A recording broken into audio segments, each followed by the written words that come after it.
На саемот на автомобили во Брисел, Mazda го лансира новиот MX-30, кој барем сега ќе се продава само во Европа. Производителот вели дека новиот e-Sky Active REV ги има сите употребливи вредности како својот потполно електричен брат, пуштен во продажба во пандемиската 2020 година, но приклучниот хибрид на помош го има новоразвиениот ротационен мотор со зафатнина од 830 кубни сантиметри и максимална сила од 74 коњски сили ја развива при 4700 вртежи во минута. Неговата улога е да биде генератор и автоматски се вклучува во зависност од стилот на возењето. Батеријата од 17,8 киловат-часови го напојува електромоторот со сила од 125 киловати.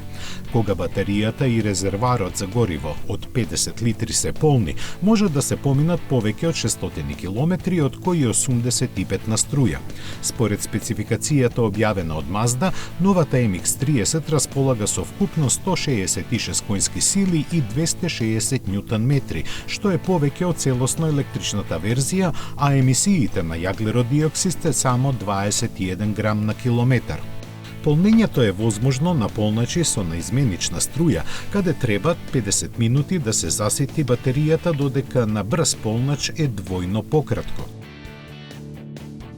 Дизајнерски MX-30 го следи изгледот на останатите модели на куќата, а посебно емотивно делува отварањето на вратите во спротивен смер една од друга, веќе применет систем кај пензионираниот RX-7, кој исто така беше задвижуван од ротационен мотор.